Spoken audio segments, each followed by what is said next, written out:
Hello, Robert Kiyosaki, the Rich Dad Radio Show. This is actually not a radio show, but an emergency podcast. It's emergency podcast number 5.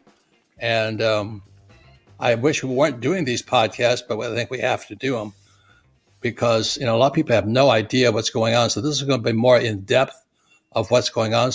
This is emergency podcast number 5. You can see it again, discuss it with your friends, discuss what's happening. And what inspired it was a few nights ago, I was at the local Cheers bar where my friends hang out. And I was talking to this attorney. I mean, he's running for attorney general and things like this. I said, what's going on? How come people aren't terrified?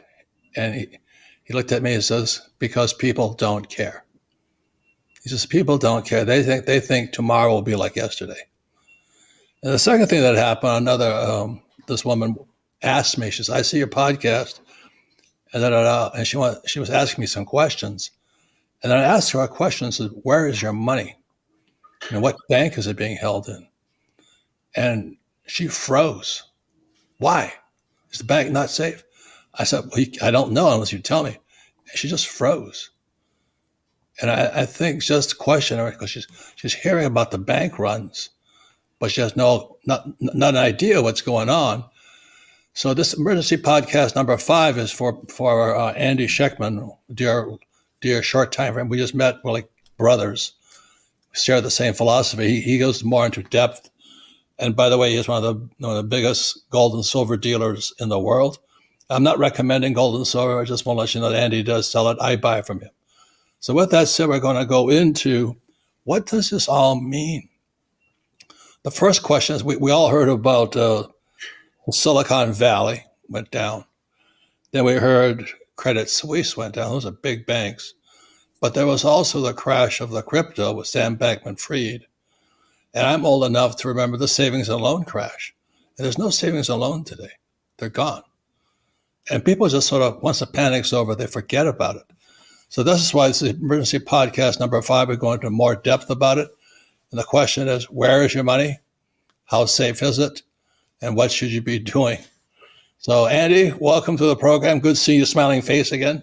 Robert, it's always great to be here and good to be back. And thank you for the kind introduction. I appreciate it very, very much. Sincere. So explain something to us. You have these big national banks. Everybody hears about, Jamie Dimon is Goldman. No, he's a bank. What is he? JP Morgan. Anyway, yes. The mega banks, there's a few of them. And then what happens is now the regional banks are starting to go. So Andy, would you give the distinction between a national bank like Wells Fargo, I think Bank of America, and my neighborhood bank? Right, I have about 3 small banks within walking distance of my house. So what's the difference in the size of the banks? Well, I guess the easiest way to say it is that they're just too big to fail, according to the Fed or to the Treasury Secretary, Janet Yellen. These large commercial banks, their balance sheets are just as corrosive and filled with toxic assets as the smaller banks. But because they are so systemically tied to one another, as the Treasury Secretary calls them, systemically too big to fail, like Credit Suisse was, they will be bailed out. So they're just these behemoth banks that have created balance sheets that are so intertwined with one another systemically that if they fail, it would have ramifications for the entire global financial system. That's just the easiest way to. There are other distinctions that you could make and differences that you could make between the regional banks, the nearly 5,000 regional banks, and the 5 or 6 massive behemoth commercial banks like Wells, like JP Morgan, like Goldman Sachs, like Citibank, like Bank of America. These large, too big to fail commercial banks are more or less being backstopped and guaranteed by the Federal Reserve. Well, the rest of the banks, as we were told by Janet Yellen, if they're not too systemically large, as the majority of them are not, they won't be bailed out. They'll be bailed in where the depositors are general creditors of the bank, and the money that you deposit really belongs to the bank and not to you. You are a creditor of the bank. And if they go under, instead of being bailed out the way that Silicon Valley Bank was, because many politicians had their money there and the big startup money for Silicon Valley, whatever the reason they bailed it out, it shouldn't have been bailed out according to the new laws. But these other banks, if they go under, you will be bailed in, which means all of the depositors' money goes into the kitty to bail in the poor decisions and investments of those banks, and anything left over then gets given back out in a pro rata fashion, along with shares of what is a defunct bank. It's a very weird situation. That's why Biden and Yellen said the taxpayer won't cost any money to them. If your money is in a bank, like Bank of Hawaii is one of those regional banks. Right. And Hawaii is a big bank. Was it Pacific Western Bank? So these are regional banks.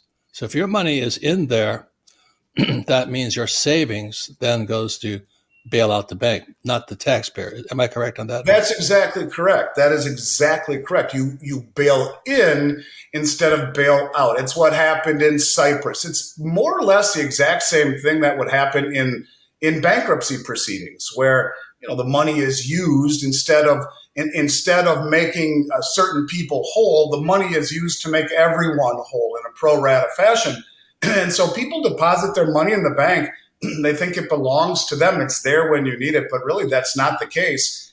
Now, if the bank goes under, again, you are an unsecured general creditor. And it goes back really to the meeting or the inquiry that the House had, where the representative from Oklahoma asked Treasury Secretary Yellen. He said, Madam Secretary, you just bailed out Silicon Valley Bank, and we were under the impression that bailouts were no longer part of the game, that these are bail-ins. So being that you did that, let me ask you a question. If one of my regional banks in Oklahoma fails, will my depositors, will my constituents in the state of Oklahoma be made whole? And her answer was no. She said no. In fact, it will take a uber majority of the FOMC, which is the Federal Reserve, the FDIC, myself and the president, to determine if those banks are indeed systemic enough to warrant being bailed out.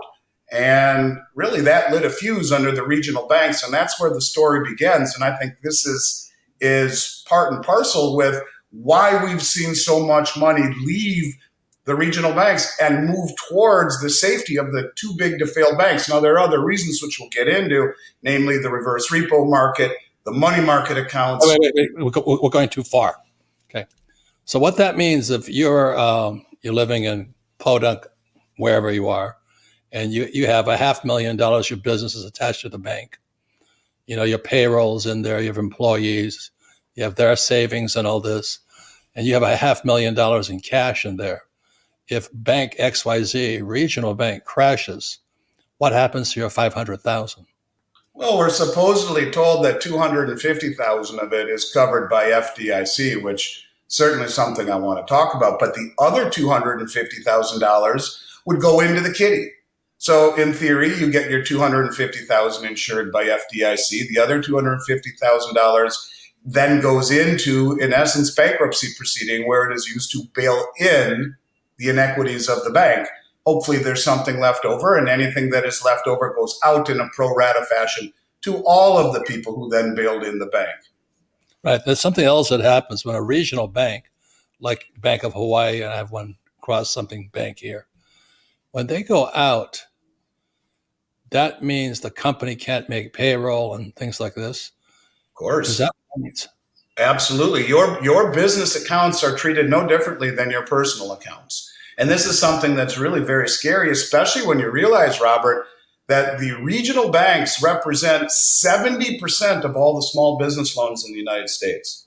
And for years, forever, small businesses in this country represented over 40% of the GDP in the United States. So realizing that these banks in their hands hold the majority of all the small businesses in this country, it's a very frightening thing if you own a small business and have your money in what amounts to any bank other than a commercial bank. And really, a lot of people do, because these are the banks, and we've talked about this before. You talk about the small banks that are in your neighborhood, real close to the places you frequent. Well, the places you frequent, they go in and they have relationships with these small banks. These small banks make loans to small businessmen and women based less upon balance sheet and business plan and more upon relationships. In many cases, like you said, you went to the bar, your local Cheers bar. A lot of times people go to the local Cheers bar on a Friday night and sit down with their banker. Hey, how you doing? I coach your kid in T-ball, and we've known each other forever and ever. That's what these small banks really are all about, relationships, and how that has helped foster the small businesses in this country. Very scary point. I'm glad you brought that up, because really it's probably one of the biggest issues with the small regional banks running into trouble. And how many real estate loans are attached more to the regionals than to the big nationals? Well, probably close to 70% of all the commercial leases, the majority of all the commercial real estate in this country is held on the balance sheets of these regional banks. Not the huge skyscrapers, but just about everything else. The leases and all of the commercial real estate that you see up and around your area, the majority of it is held by the regional banks. And when you put the stressors in on top of what's going on now, the fact that the last 3 years, people learn that they don't need to be in an office building in order to be productive. Commercial real estate is something that's really facing some severe stress, and you add on to it now rising interest rates as a lot of these leases reset, rising interest rates, the ramifications that further stress on the commercial banking industry will have on these regional banks. It's only pouring gasoline on what is, in essence, a fire that is growing by the day. And the other thing is that I don't know if the numbers are accurate, but it said in New York City, the amount of office space available is equivalent to 34 skyscrapers, 34 Empire State Buildings. Yeah, I believe it. I believe it. My son works for Price Waterhouse, and he only has to be in a massive, one of the biggest accounting firms in the world, and he only has to be in the office 2 days a week. Right. Yeah, I think that's exactly what's happening, that people realize that they can be every bit as productive outside the office as inside the office, and that's putting a tremendous amount of strain on the ability to not only service these leases, but what happens when the leases come up? These companies will say, you know what, we're going to let go of our lease. What happens to these loans that are, based upon assumptions of full capacity? We're anywhere near that. And it's just spiraling. It's something that I think will continue to become a real big problem, especially as rates continue to rise and leases reset. It's a problem. It's not a problem that's going away anytime soon. In fact, I think it will increase as the months roll on here. So before we go to break right now, I want you to think about this. This guy claims, and I could be inaccurate on it, 34 Empire State Buildings are empty in New York City. That is how much. And that goes to another asset class called REITs, Real Estate Investment Trusts. So all of these REITs that are sitting in somebody's pensions or their 401k, they're toast. So that's why I was listening to that one person saying, "Oh, don't worry, the Fed's got us. He's bailed out, Silicon Valley Bank." I said, I don't think it's over. And the reason we have this emergency podcast is so you can prepare for hopefully it doesn't happen, but for what is coming. Personally, I'm such a pessimistic, fat, fuzzy bear. I don't see how they're going to get us out of this mess. So I'd rather have you have some ideas what you can do. Like I said, when I talked to that woman, I said, what bank do you hold? It was very simple. What bank is your money at? She looked at me. She couldn't think. She said, I should have kept my money out. I said, I didn't say anything. What bank? And so like you, in your business with the gold business, people are pulling money out of banks into the gold right now. So we come back, we're talking more about what you can do. This is emergency podcast number 5. But what happens when the regional banks come down, the little neighborhood banker, and then what happens to why is the money not coming into the economy? The economy stays with the rich. One last point about this. During COVID, small businesses shut down, but Walmart and Amazon didn't. So that's too big to fail. They didn't dare shut those guys down. But so many small retailers got their ass handed to them. And this is very similar to a regional bank failures coming up. Like, I'm flying to Hawaii in a couple of days. Bank of Hawaii is on that list. And that bank handles the Pacific. So this is not a small thing. These regional banks going down, and Janet Yellen not going to bail them out, or the Fed or the FDIC not going to bail them out. What does that mean to you and me? We'll be right back.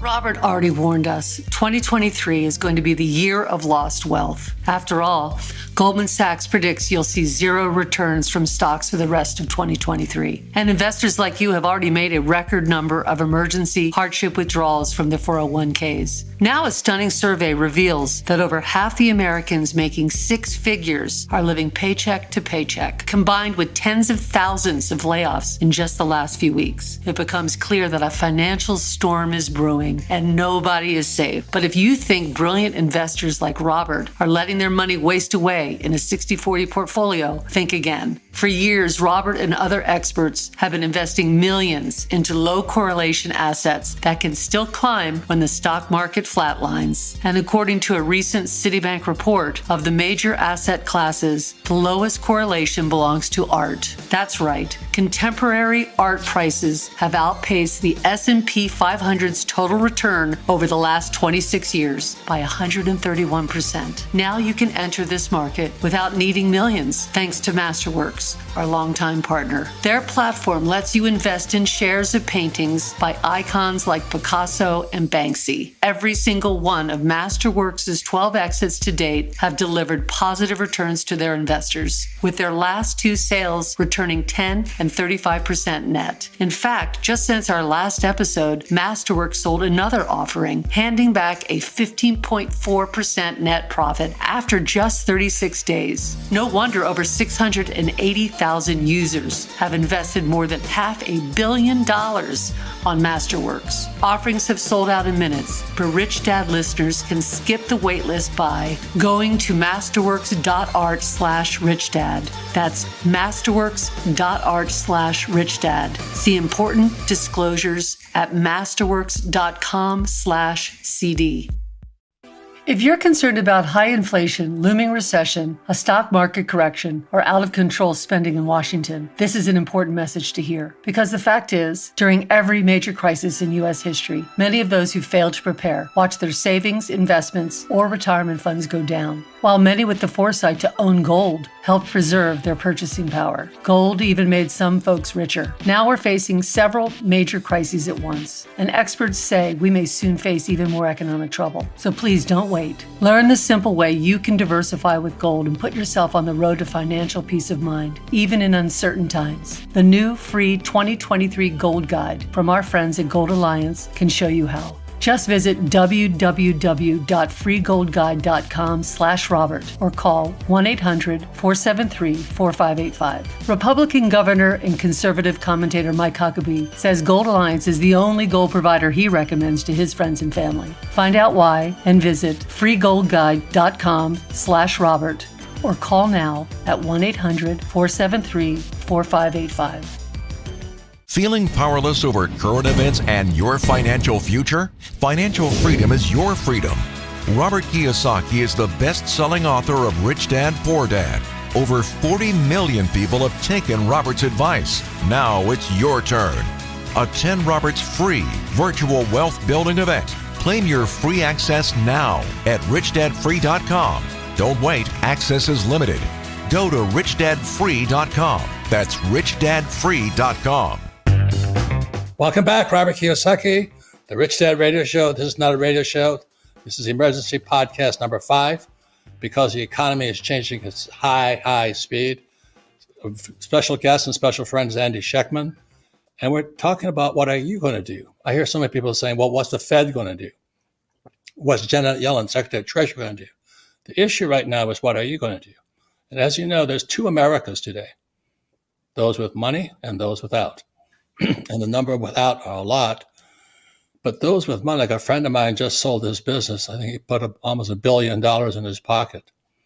He doesn't know where to hide the money, Andy. Kim and I have lots of cash also. We have to run around looking for places to stand under the 250,000 debt limit.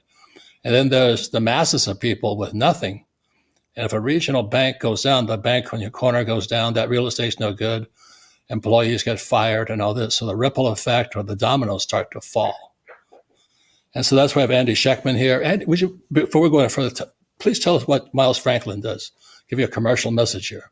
Sure. We're a precious metals company, been in business since 1989, 33 years. Never had a customer complaint ever in 33 years and $9 billion in sales. And very proud of our reputation, of our U.S. Mint accreditation as one of only 27 resellers in the world. And just very proud to be here and be associated with what you're trying to do. It really is very important that people understand what's happening right now, Robert. And for those people that are looking to protect themselves with precious metals the way the central banks are, certainly we would be more than happy to make it a wonderful experience. I'll make darn sure of that. Okay, thank you. And again, Rich Dad doesn't recommend anything. We're an education company. But just for full disclosure, when Kim and I started realizing we had too much money in too many banks, what do you do with it? So it's a good problem to have too much cash, but where do you place it? So we've placed a lot of money with Andy. The good thing about his service, he also stores it for you, because I don't want to be on this YouTube saying, yeah, I got a couple of million in gold sitting at my house. Somebody will come visit me pretty quickly. Yeah, we do offer storage as well with Brinks, and I think we're the envy of the storage industry. We have the only fixed rate storage program in the country. So for those that want storage, that's something we can help you with too. And you just mentioned something, Robert, if I may, about the FDIC covering 250,000 per account. It's interesting to note that at the end of 2022, the FDIC had assets of just over $128 billion. But if you look at the Federal Reserve's balance sheet, you'll notice that they just loaned the FDIC $173 billion. What that tells me is that the actual cash needs of bailing out SVB and Signature Bank alone would have more than exhausted all of the FDIC's deposits. And I find it interesting that the Federal Reserve is lending money to the FDIC. And if you realize, if you take away the commercial banks and say there's roughly $9 trillion in deposits in the regional banks, how is it that $128 billion or even $173 billion, if you take the loan that they were given by the Fed loaning money to the FDIC is kind of crazy to me. But even if you take that, how the hell does that backstop $9 trillion in deposits? It doesn't. And so this FDIC illusion of safety is something that I think people will realize is nothing more than the Federal Reserve standing behind them with the printing press, waiting to destroy the value of the dollar even further if we see more and more of these regional banks fail, which I expect they will. And what Andy is saying is that I was on television talking to somebody, I forget, this years ago, and I'm always going, a helpful coin. It was $3 for a silver eagle. And today that same silver eagle is $35. And I said, what happened? Did the eagle get bigger? Or the purchasing power of your dollar go down? And that's why the question is not about what's the Fed going to do, what's the Treasury going to do, what's Wall Street going to do. What can people do right now? Because when I recommend, I've talked about this. I recommend gold and silver, but people's eyeballs glaze over, and they don't want to touch it. So gold and silver coins, real coins, no counterparty risk to them. That means it's in your hands. It's in your hands only. Okay. So what else can the people do, Andy? Because if there's these runs on these banks, which I hope I'm wrong, but I think are coming, they can't stop what's happening right now. They can't. In fact, at the end of 2022, there was a report that just came out by the Federal Reserve, who said that 722 banks were technically insolvent at the end of 2022. And that means that they had at least 50% of their capital was underwater. And these are called unrealized losses, whereby, of course, the rising interest rates have created significant strain on this. But if they were to get a run on the deposits, where the depositors request redemption, the only thing that they would have been able to do at this point, or any of these 722 banks would be able to do, would be to sell those assets that are underwater. And that's why we saw in 36 hours it put Silicon Valley Bank, just like that, out of business. So there's a lot of these banks that are underwater technically. So what do? The funny thing about not funny, but Silicon Valley Bank, who was running first? The officers. Mm-hmm. They're getting their money out of their own bank before everybody else did. Well, I make that same analogy to the central banks buying record gold for the last 18 months more than any time in history. Why? What do they see coming? They're front running as well. The people who have the most money. Explain what front running means. It's one of my favorite. It's the people who have the most money are also closest to the information. So it's like a football game. In the huddle, you know where the play is. So you can front run the route. The defense has to react. They are front running an outcome that they know is inevitable. And I think that's really the scariest thing of all, is that if you realize that these insiders were selling, or that the central banks are buying gold, the question is why? Why are they doing something early when it doesn't really make sense to the masses? Because they know the information and they're able to get in front of what's coming before it becomes obvious to everybody else. Yeah, and I kind of hope I'm wrong, but I was listening to Stan Druckenmiller.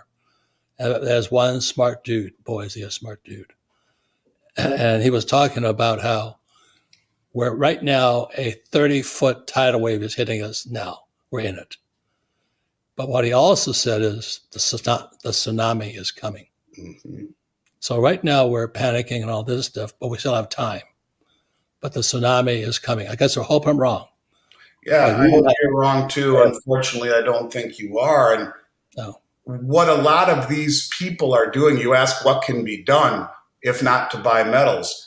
It's what everyone else has been doing, pulling their money out of the uncertainty of the regional banks and moving it to the handful of the commercial banks and into the safety, and if you will, the daily liquidity of the money market accounts that are paying 5%, when you can't get that even in a CD.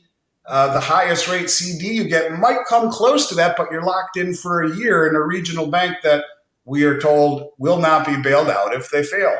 So you have the risk of the bank, you have not getting the same return you can get in a commercial bank, and you have not the daily liquidity because you put it in a CD, you're locked in for 6 months or a year to get those rates, whereas the money market accounts right now are offering daily liquidity in a bank that's too big to fail.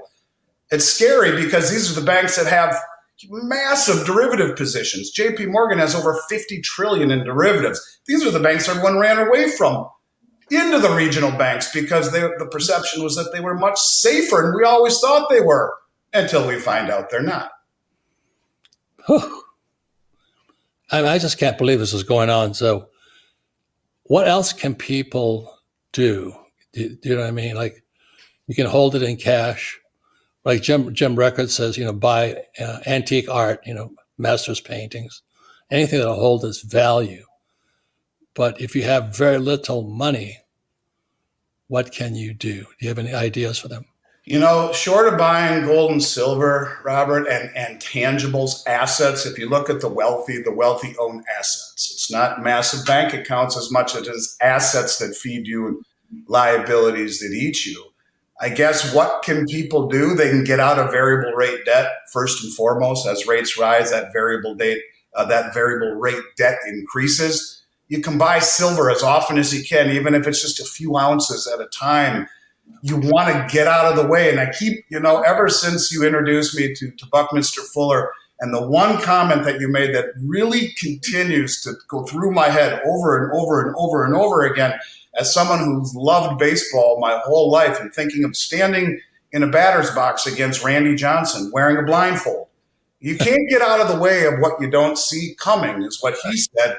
And if most people don't see what's coming, they can't get out of the way of it. If you're listening to this, if you have the ability to own some precious metals, do so, because as Robert said, it is an asset that is not simultaneously someone else's liability. The concept of counterparty risk is something that's going to become more and more and more entrenched in people's psyche as we see more and more banks fail, and what it means to be involved in an asset or in an instrument that contains counterparty risk. Because if a counterparty fails, what does that mean to you and the asset that you hold that is valued upon the counterparty's ability to perform? Not so good. So removal of counterparty risk, removal of variable rate debt, removal from the system, best you can, is where you start. And depending upon your means, well, then you have different ways of achieving that. But I think removal of counterparty risk being the primary objective in all of this, because you know what? It's one thing for me to say the stock market's overvalued, or the real estate market's overvalued, or the bond market is overvalued and risky, and they all are. It's another thing to say that the money that you're holding for your business, for your family, in your 529 plan, for your kids' education, that it's all in a very precarious position inside what amounts to almost 5,000 banks that have been the backbone of the U.S. economy for a very long time. Those are the regional banks. Yes, sir. That's right. And all the employees that work there. Correct. Absolutely. And all the loans that they hold, or you know, if you're a farmer and you have all of the money that you have and the loans that you have to plant your field and harvest it and buy the combine and all of these things, you know, the amount of credit that is needed to bring a loaf of bread to market is extraordinary. If you think about it, the farmer who's using the regional bank has a loan or a line of credit to buy the combine, to buy the diesel fuel, to buy the seeds, to plant the field. When he harvests the wheat, he gives it to a trucking company who has loans from regional banks for the trucks and the diesel fuel, who then trucks it to the flour mill, who has loans with the regional bank on operations and employees and all of these things. And then that goes back to the trucking company once it's refined, who has loans. And then that goes to the groceries or to the baker, who has loans to run his bakery, and money held at the regional banks to run the bakery. And then that goes to the grocery store by truck again. The amount of credit that is used to plant wheat and turn it into bread and bring it to the grocery store is extraordinary. Let me say what Andy's saying.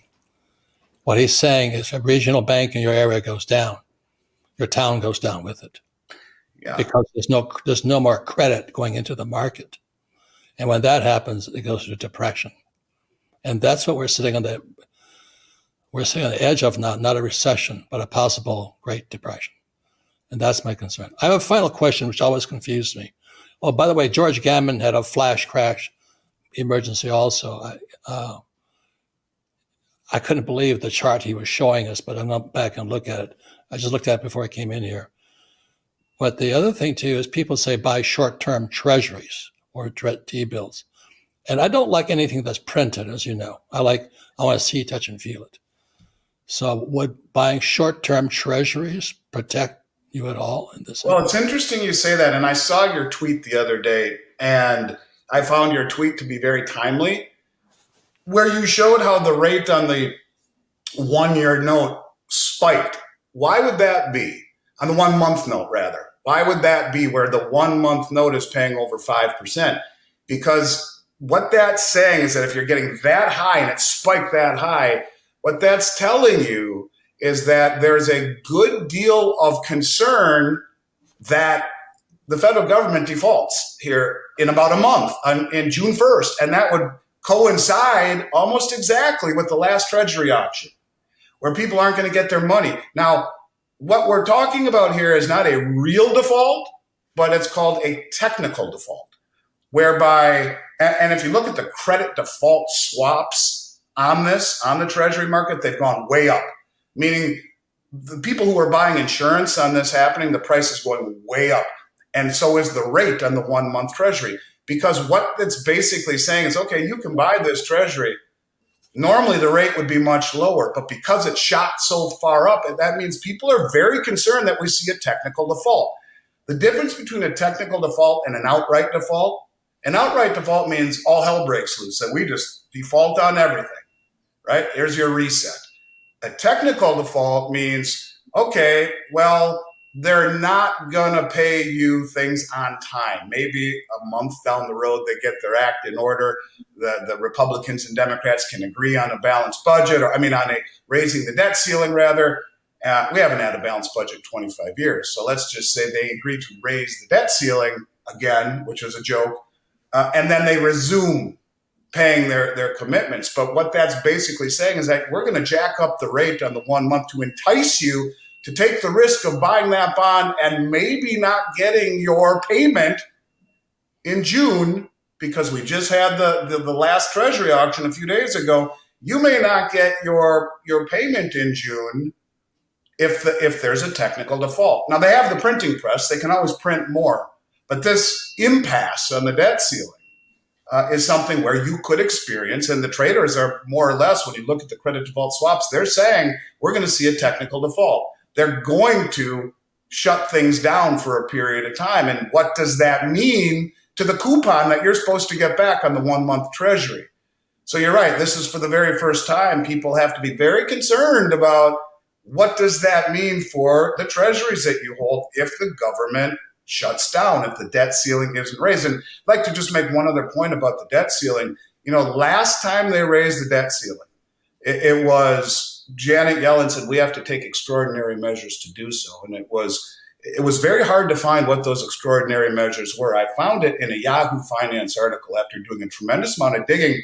She had to borrow money from the Civil Servants Retirement Fund, the Disabled Veterans Retirement Fund, and the Postal Workers Retirement Fund just to raise the debt ceiling so that we could vote to give more money to the Ukraine, including money to their government pensions, when there's a $1.75 trillion pension shortfall here in this country. And the decisions that are being made by our leaders are just absolutely insane, which reminds me, if we have time, I'd love to just mention a quick thing about the new top economic advisor that President Biden just nominated. His name is Jared Bernstein. And if we have time, I'd love to just mention one quick thing. What's his name?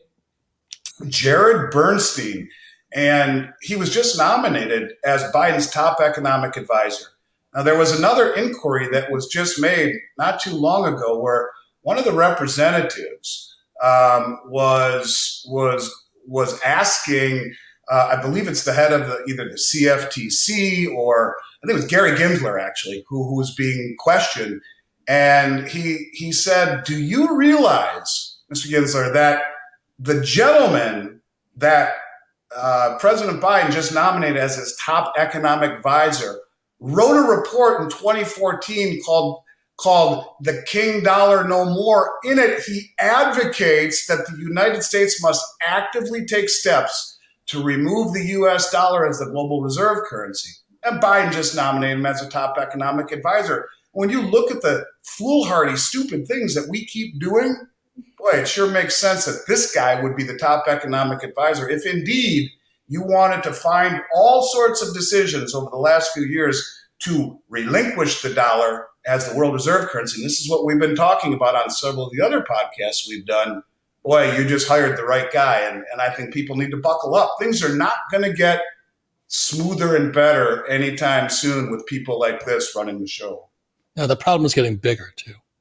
So I'll just close with this. There's so much we could go into this whole thing. I love this subject because I get to see the future. But as a kid, I was in probably a fifth grade or something. I read about the Weimar Republic.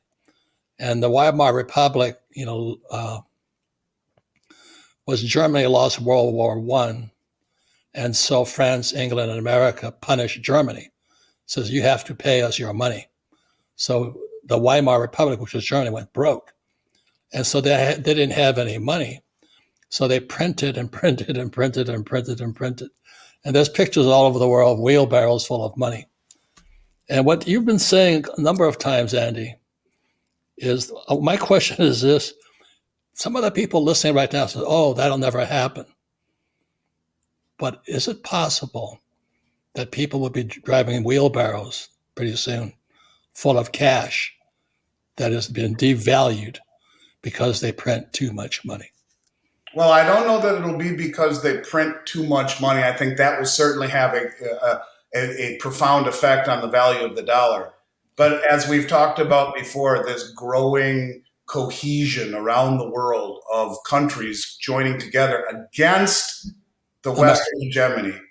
If they dump dollars, if OPEC and Saudi Arabia, which if you look at the things that are happening, Saudi Arabia, all of the things that they've done, including just joining the Shanghai Cooperation Organization, meaning they're now being protected by China as well, not just Russia. And if you look, they've joined the BRICS, they've joined the Belt Road. They told the folks at Davos they're open to taking other currencies. And as we've talked about in podcasts 2, 3, and 4, what makes the dollar the world reserve amongst many other things, the biggest thing is the fact that Saudi Arabia and OPEC price oil in dollars. If that ends, and it looks like it's going to, based upon all of the moves and pieces that are being put into place, bang, like that, there's your tsunami, there's your 30-foot tidal wave of dollars that hit our shore. And when that happens, that becomes hyperinflation. Now, here's the piece that people don't put 2 and 2 together. When you have massive, massive, massive inflation, you must allow the market to revalue interest rates commensurate with the inflation. You can't have 5% interest rates with 25% inflation, or you have Weimar Republic, where your currency is losing 5 times its value every year. Instead, interest rates would have to spike to the moon to compensate for the loss of purchasing power that inflation creates, hyperinflation.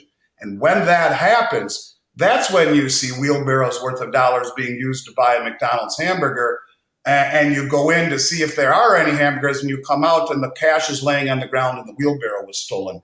That's exactly how it would happen if the world dumps dollars because they don't need to own it. Remember that every country in the world has had to own it for 50 years to buy oil. If that changes, and I believe in my soul, it's going to change. When that happens, when that moment happens, that's the moment, that's the Klaus Schwab moment, where everything in this country that makes people feel rich is inversely correlated to a massive spike in interest rates. And you can see just by raising interest rates the way that Powell has in a very, non-aggressive way. Yes, it's gone up fast, but we're still well below the rate of inflation. It's breaking the banking system. What happens if rates really go up, like Paul Volcker did in 1980, who, by the way, Powell says it's his idol, his hero, his mentor. Well, you raise rates to 18% the way Volcker did, and it will vaporize the entire U.S. economy and a lot of the global economy. And maybe that's what they have in mind. I don't know. But God forbid that happens. Everything that's going on inside this country will look like a sideshow. And I wonder sometimes if what is going on inside this country, and our foreign creditors are watching it, if that isn't only exacerbating this final moment where the dollar is no longer the singular sole settlement currency for oil through OPEC. And that is the one moment that I'm most concerned of. So everybody, this is emergency podcast number 5. We've covered some of this in previous podcasts, 1, 2, 3, and 4. If you have, if it's of interest to you, please check out 1, 2, 3, 4. Use this podcast, discuss it with friends and family. Some people say it's full of it and all this. But like I said, Rich Dad doesn't give investment advice. But if you're insistent that your money is as safe as cash in the bank, my investment advice for you is buy a wheelbarrow. Thanks for watching this show. Thank you, Andy. Thank you, Robert.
giọt rượu đã bóng nắng cháy giữa đồng, kỷ niệm yêu thương trong mỗi ngày, tiếng ru gọi hãy nhớ biết bao.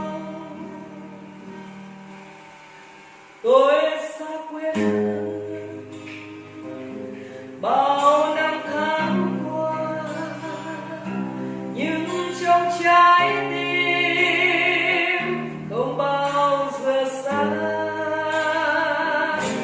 Lời mẹ ru con hiu hiu chưa hẹn mùa lụt nước